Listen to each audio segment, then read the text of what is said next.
Hi everyone, మనం ఎప్పటి నుంచో వెయిట్ చేస్తున్న గడియలు అయితే వచ్చేసినాయి. 30వ తారీఖు నుంచి ఈవెంట్స్ కూడా అనౌన్స్మెంట్ జరిగే అవకాశం ఉందని చెప్పేసినారు. ఆల్రెడీ అయిపోయింది కదా. ఇప్పటి నుంచి మీరు ఇన్ని రోజులు చేసిన ప్రాక్టీస్ ఒక ఎత్తు, ఇప్పటి నుంచి చేసే ప్రాక్టీస్ ఒక ఎత్తులో ఉంటుంది. గుర్తుపెట్టుకోండి, మీరు ఎట్టి పరిస్థితుల్లో ఇక్కడ నుంచి నెగ్లెక్ట్ చేయకూడదు. అట్లని హార్డ్ సర్ఫేస్లో చేయకూడదు.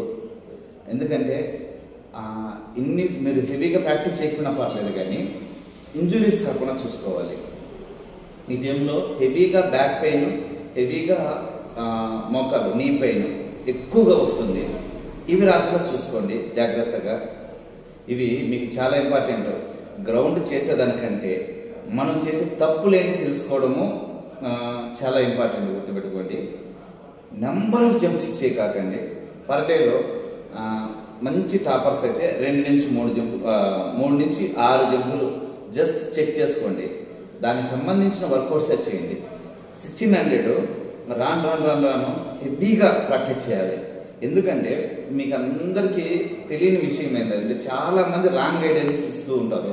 లాంగ్ జంప్లో ఫుల్ మార్క్స్ పడితే చాలు, లాంగ్ జంప్లో పడితే చాలు అని.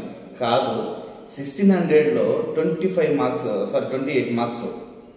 28 మార్కులు కానీ తెచ్చుకోగలిగితే మన చేతిలో ఉండే ఈవెంట్ అనమాట. 1600 మీటర్స్ అనేది మన చేతిలో ఉండే ఈవెంట్ కాబట్టి దాంట్లో ఒక 28 మార్కులు తెచ్చుకున్నాము అంటే 100% మనం సక్సెస్ అవుతాం. మిగతా ఈవెంట్లని ఆటోమేటిక్గా ఇప్పుడు నువ్వు 100 మీటర్స్ ఎంత చేసినా కూడా, అంటే 11లో పడుతుందా, 10లో పడుతుందా, 11లో పడుతుందా, 12లో పడుతుందా, 13లో పడుతుందా చెప్పలేము. ఎందుకు చెప్పలేము అంటే నువ్వు తీసుకునే స్టార్టింగ్ బట్టి ఆధారపడి ఉంటుంది అనమాట. 100 మీటర్స్ ఇప్పటికిప్పుడు మనం పరిగెత్తే రన్ మీద ఆధారపడదు. మనం తీసుకునే స్టార్టింగ్స్ ఎలా స్టార్టింగ్ తీసుకుంటారు అనేది. సింగిల్ సెన్సార్, ఓకేనా? ఒకే సెన్సార్ ఉంది, గుర్తుపెట్టుకోండి. 2 సెన్సార్లు లేవు, ఒక్క సెన్సారే ఉంటుంది. కాబట్టి స్టార్టింగ్ ఎవడైతే అడ్వాన్స్ స్టార్టింగ్ తీసుకుంటాడో వాడు 100 మీటర్స్లో సక్సెస్ అవుతాడు. తర్వాత లాంగ్ జంప్ పరంగా వస్తే ఇంటర్నేషనల్ అథ్లెట్ కూడా ఒక్కొక్కసారి ఫౌల్ అయ్యే ఛాన్సెస్ ఎక్కువ ఉంటాయి. ఇలాంటి టైంలో జంపును నమ్ముకొని ఒక్క జంపు కానీ, స్టార్టింగ్ జంపే కానీ మనకు ఫౌల్ పడింది అంటే ఇంకంతే, మన లైఫ్ ఒక ఏపీఎస్పీ పోస్ట్ నుంచి తప్పుకున్నట్టే మనం. ఎందుకంటే ఆటోమేటిక్గా ఫీవర్ వస్తుంది, షివరింగ్ వచ్చేసి హార్ట్ఫుల్గా జంప్ని ఎక్స్పోజ్ చేయలేము. కాబట్టి మనం నమ్ముకున్న ఏకైక ఈవెంట్ ఏదైతే ఉంది అంటే 1600 మీటర్సే.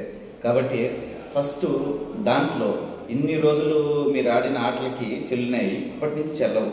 ఎందుకంటే మనం ఇప్పటి నుంచి కరెక్ట్గా ప్రాక్టీస్ చేస్తూ రావాలి. గుర్తుపెట్టుకోండి, కరెక్ట్గా చేయడం అంటే షెడ్యూల్స్ ఆల్రెడీ బిఫోర్ వీడియోలో చాలా వరకు చెప్పున్నాను, ఓకేనా? 1600 మీటర్లని 5:30 లోపల, 5:30 లోపల ఖచ్చితంగా 5:20-25లో చేసేదాన్ని ట్రై చేయండి. నెక్స్ట్ ఏంటంటే అంటే అమ్మాయిలు కూడా ఇన్నర్లో ప్రాక్టీస్ చేస్తూ ఉంటారు. అమ్మాయిలు అంటే 400 ట్రాక్ ఏదైతే ఉందో దానికి దగ్గరగా ప్రాక్టీస్ చేస్తుంటారు. అబ్బాయిలు కూడా చూసుకోండి, ఇన్నర్లో ప్రాక్టీస్ చేసేది బెటరే, కానీ సింగిల్గా ఉన్నప్పుడు పనిచేస్తుంది. నీకు అక్కడ సింగిల్గా టెస్టింగ్ ఈవెంట్లో ఉండదు కదా. ఒక 200 మందిని వదులుతున్నారు, 300 మందిని వదులుతున్నారు, 150 మంది వదులుతారు, 40 మందిని వదులుతారు, 80 మందిని వదులుతారు. అంటే వాళ్ళ టైం అడ్జస్ట్మెంట్ని బట్టి 2-3 బ్యాచ్లు కూడా వదిలేస్తే, 2 బ్యాచ్లు కూడా ఒక్కొక్కసారి వదిలిన రోజులు ఉన్నాయి. 2 బ్యాచ్లు వదిలినారంటే మీ సిచ్యువేషన్ ఏంటి? కాబట్టి సపోజ్ నేను మంచి టాపర్ని, లేదా నేను జస్ట్ క్వాలిఫై అవుతాను, ఇవి 2 మన చేతిలో ఉన్నాయి. జస్ట్ క్వాలిఫై అయ్యేవాడికి, టాపర్కి, వీళ్ళిద్దరూ ఫస్ట్ లైన్లో ఉంటే ఓకే. ఎందుకు? మన 400లో సింగిల్ లైన్ మీద పోవడానికి పాసిబుల్ ఉంటుంది. అదే కానీ లాస్ట్లో ఉన్నాము అనుకోండి, ఉన్న ఒక 80 మంది ఒక బ్యాచ్ అనుకోండి, 80 మందిని లీడ్ చేసుకుంటూనే వెళ్ళాలి. అంటే 2వ రౌండ్ వరకు, ఫస్ట్ రౌండ్ అంతా పూర్తిగా అవుటర్లోనే చేస్తాము. 2వ రౌండ్కి వచ్చిన దాకా కానీ మనకు 400 లైన్, ఇన్నర్ లైన్ దొరకదు. బాగా ఆలోచించండి. మీరు అనుకున్నంత సింపుల్గా ఒకడో ప్రాక్టీస్ చేసి అబ్బా నేను టాప్లో చేస్తాను, మంచి టైమింగ్ వస్తుందని ఫీల్ అయిపోవడం కాదు. ఒక 40 మంది అన్నా, మినిమం 40 మంది అన్నా, మనకు 40 మంది లైన్లో నిలబడితే 40 మందికి అవుటర్లో నిలబడి సింగిల్ రౌండ్ని ట్రాక్ మధ్య మధ్యలో కొట్టగలిగితే నువ్వు అదే టైమింగ్ని ఓకే సక్సెస్. కాబట్టి దానికి తగ్గట్టు ప్రాక్టీస్ చేయడం ఇప్పుడు చాలా ఇంపార్టెంట్ అన్నమాట. ఎందుకంటే ఇన్ని రోజులు మీరు చేసిన దానికి ఇప్పుడు ఆ కాంపిటీషన్ దాంట్లోకి వచ్చేసినాం, పూర్తిగా కాంపిటీషన్ దాంట్లోకి వచ్చున్నాం. కాబట్టి కాంపిటీషన్ పీరియడ్లో ఇలా ప్రాక్టీస్ చేయడమే మంచిది. ట్రాక్ మధ్యలో అట్లా అవుటర్లో కాకుండా ఇన్నర్లో కాకుండా ట్రాక్ మధ్యలో ప్రాక్టీస్ చేయండి. రేపు ఫెయిల్యూర్ కాకుండా పోయే ఛాన్సెస్ ఉంటాయి, లేకపోతే 100% ఫెయిల్యూర్ అయిపోతాం. ఇది 1600 మీటర్స్ సంబంధించి. 100 మీటర్స్ సంబంధించి స్టార్టింగ్స్ రోజుకి ఒక 20 నుంచి ఒక 30 స్టార్టింగ్స్ ఖచ్చితంగా. 20 నుంచి 30 స్టార్టింగ్స్. నువ్వు 1600 చేసినా, వర్కౌట్స్ చేసినా, లాంగ్ జంప్ వర్కౌట్ చేసినా, ప్రతి దానికి 100 మీటర్స్ స్టార్టింగ్స్ అనేది ఖచ్చితంగా వార్మప్ చేస్తాం. వార్మప్ తర్వాత ఖచ్చితంగా స్టార్టింగ్స్ 20 నుంచి 30 స్టార్టింగ్స్ తీసుకోవాల్సిందే. ఇప్పటి నుంచి మీరు ఇన్ని రోజులు కాదు, ఇప్పటి నుంచి తీసుకోవాల్సిందే. ఓకేనా? స్టార్టింగ్స్ అనేది చాలా ఇంపార్టెంట్. స్పైక్ వేస్తాము, జస్ట్ చెక్ చేసుకుంటాము, మళ్ళీ స్పైక్ చేసి మన వర్కౌట్లో మనం వెళ్ళిపోతాం. 1600 చేసినా, 100 లాంగ్ జంప్ చేసినా కూడా మనము స్పైక్ వేసి జస్ట్ చెక్ చేసుకుంటాం. వితౌట్ స్పైక్తో కూడా సగం ప్రాక్టీస్ చేయండి. ఇన్ కేస్ మీకు స్పైక్ ఏదన్నా ప్రాబ్లమ్స్ వస్తే, సపోజ్ గుంటూరులో ఈవెంట్స్ స్పైక్ 100 మీటర్స్ స్పైక్ అలో చేయలేదు, కర్నూలులో మళ్ళీ అలో చేశారనమాట. ఇట్లా రేపు స్పైక్ కొన్ని చోట్ల అలో చేయకపోతే మీ సిచ్యువేషన్ ఏంటి? అప్పటికప్పుడు మీరు పోరాడే ఓపికలు కూడా మీకు లేవు. ఎందుకంటే ఇప్పుడు ఈవెంట్స్ ఇచ్చేది చాలా ఇంపార్టెంట్. ఇలా రెండింటితో స్టార్టింగ్స్ షూతో అలవాటు చేయండి, స్పైక్తో అలవాటు చేసుకోండి, అన్నిటినీ ప్యారలల్గా చూసుకోండి. ఫైనల్గా లాంగ్ జంప్ని ఇప్పటి నుంచి ఇక్కడి నుంచి ఫౌల్సే కాకూడదు. ఇంకా అర్థమైందా? ఇన్ని రోజులు ఫౌల్స్ ఉన్నా లేకపోయినా మ్యాక్సిమం జంప్ ఎంత వస్తుందో చెక్ చేసుకున్నాం. కానీ ఇప్పటి నుంచి ఫౌల్స్ కంపల్సరీ చెక్ చేసుకోవాలి. ఫౌల్ లేకుండా దూకేదానికి చేయాలి. నెంబర్ ఆఫ్ జంప్స్ అనమాట. అంటే టేకాఫ్స్ తీసుకుంటాము, జంప్స్ కాదు, టేకాఫ్స్ తీసుకుంటాము. జంప్స్ మాత్రం చెప్పాం కదా, ఒక 3 నుంచి 6 లేదా మ్యాక్సిమం అంటే 8 జంపుల కంటే ఎక్కువ టెస్ట్ చేసుకోవద్దు. ఇన్ కేస్ ఎవ్రీడే చేసుకున్నారా, ఇన్ కేస్ ఉన్న జంపు కూడా డౌన్ అయిపోతూ వస్తుంది, గుర్తుపెట్టుకోండి. ఇలాంటి సిచ్యువేషన్ తెచ్చుకోవద్దు. మ్యాక్సిమం ఇలా 3 ఈవెంట్లని ప్యారలల్గా ప్రాక్టీస్ చేయండి, ఖచ్చితంగా సక్సెస్ అవుతారు. అమ్మాయిలు అడుగుతూ ఉన్నారు, సార్ అమ్మాయిల కోసం వీడియోస్ చేయండి అని చెప్పేసి. అమ్మాయిలు మా వాళ్ళు చేస్తారు కదా, చాలా మంది 90% క్వాలిఫై కానోళ్ళే నా దగ్గర ఉండేది, కొత్త అమ్మాయిలు. వాళ్ళందరినీ ఎలా చేస్తున్నారు ఏంటి అనేది చేసి వీడియో చూపిస్తూ వస్తాను. మీరు మాత్రము మీరు చేసే రన్ని ఖచ్చితంగా లాంగ్ స్టెప్స్ వేసుకుంటూనే కంటిన్యూగా రన్ చేయండి. మీరు చిన్నగా చేయడం ఆపేసేయండి. ఓకేనా? మీరు మీ వల్ల మనకు అలాగా ఇండివిజువల్గా ప్రాక్టీస్ చేస్తున్నారు కాబట్టి చిన్న స్టెప్స్ దగ్గర అంతే అనమాట. అంతమంది కంటే ఎక్కువ వేసుకొని మీరు లాంగ్ బాగా స్ట్రెచ్ చేసి షార్ట్ వేసుకొని ఖచ్చితంగా షార్ట్ని చేయండి. షార్ట్ వేసుకొని లాంగ్ స్టెప్ వేస్తే అలవాటు చేసుకోండి. ఆటోమేటిక్గా ఈ రన్ మూమెంట్లో మనకు జంప్ కూడా ఈజీ అయిపోతుంది.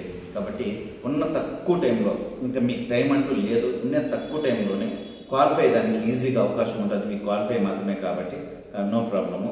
కాబట్టి యాస్ ఫ్రెండ్స్, ఇక్కడ నుంచి సీరియస్గా తీసుకోండి, కంటిన్యూగా చేయండి. నేను ఎవ్రీడే వీడియో చేయడానికి ట్రై చేస్తూ ఉంటాను. ఇప్పుడున్నది మాత్రము 2 టైమ్స్ మ్యాక్సిమము ఒక ఆఫ్టర్నూన్ సెక్షన్ మాత్రమే మీకు, అంటే 2 నుంచి 4 వరకు చదువుకోవడానికి టైం దొరుకుతుంది తప్ప. ఇప్పుడున్న 2 పూట్ల గ్రౌండ్ కొడితే ఆటోమేటిక్ చదువు మొత్తం పోతుంది. ఖచ్చితంగా రెస్ట్ తీసుకోవాలి. రెస్ట్ తీసుకుంటూ ఈవెంట్ చేసుకుని, ఎవరైతే ఏపీఎస్పీ కోసం చేసేవాళ్ళు మాత్రమే 2 పూట్ల గ్రౌండ్ చేయండి. మిగిలిన వాళ్ళంతా సివిల్ కోసం చేసేవాళ్ళు మొత్తం ఏం చేస్తారంటే 1 పూట చేయండి. 1 పూట అది కూడా అన్ని 3 ఈవెంట్ జస్ట్ క్వాలిఫై కాబట్టి క్వాలిఫై అవుతున్నాము అని ఉంటే, లేకపోతే 2 పూట్ల వాళ్ళు కూడా 2 పూట్ల చేయాలి. కాబట్టి జాగ్రత్తగా చూసుకోండి. ఎవరైతే ఏపీఎస్పీ యాస్పిరెంట్స్ ఉన్నారో ఖచ్చితంగా బాగా హార్డ్గా ప్రాక్టీస్ చేయండి. మీకు ఇంజురీస్ మాత్రం కాకుండా చూసుకోండి, జాగ్రత్త. ఇప్పటి నుంచి ప్రాక్టీస్ చేయకపోయినా నష్టం లేదు, కానీ మీరు మాత్రము ఎట్టి పరిస్థితుల్లో గుర్తుపెట్టుకోండి, పోగొట్టుకున్నారు అంటే ఏదన్నా దెబ్బలు తగలడం అయినాయి అంటే మన లైఫ్ అంతా ఇన్ని సంవత్సరాలు మనం కష్టపడి ప్రాక్టీస్ చేసిందంతా అయిపోతుంది. కాబట్టి దయచేసి బాగా ఈ క్లారిటీ ఎవరు గుర్తుపెట్టు. యాస్ ఫ్రెండ్స్, ఏపీఎస్పీ వాళ్ళకి క్లియర్గా చెప్తున్నాను, మీకున్న లాస్ట్ లైఫ్ అండ్ డెత్, ఓకేనా? సివిల్ వాళ్ళతో పోటీ పడే నాకు లేదు అనుకున్న వాళ్ళకి మాత్రం ఇది మాత్రం చాలా క్లియర్గా చెప్తున్నాను. లాస్ట్ లైఫ్ అండ్ డెత్ మీకు గుర్తుపెట్టుకోండి. 2 పూట్ల జాగ్రత్తగా ఇంజురీస్ కాకుండా బైక్లో పోయేటప్పుడు మోకాళ్ళు తగలడము, రూముల్లో తిరిగేటప్పుడు మంచాలు తగలడము, లేదా స్టెప్స్ ఎక్కేటప్పుడు హెవీగా స్టెప్స్ పూర్తిగా బయట చేయండి. మోకాళ్ళ నొప్పులు ఉండేవి ఎవ్వడే కానీ స్టెప్స్ ఎక్కకూడదు. గుర్తుపెట్టుకోండి. ఇంజురీస్ కాకుండా చాలా జాగ్రత్తగా కరెక్ట్గా ప్రాక్టీస్ చేయండి. డైట్ విషయంలో అన్ని పర్ఫెక్ట్గా చూసుకోండి. ఏ ఒక్క ప్రాబ్లం రాకుండా ఖచ్చితంగా ఏపీఎస్పీ లిస్ట్లో ఉండేటట్టు ఓకేనా జాగ్రత్తగా ప్రాక్టీస్ చేయండి.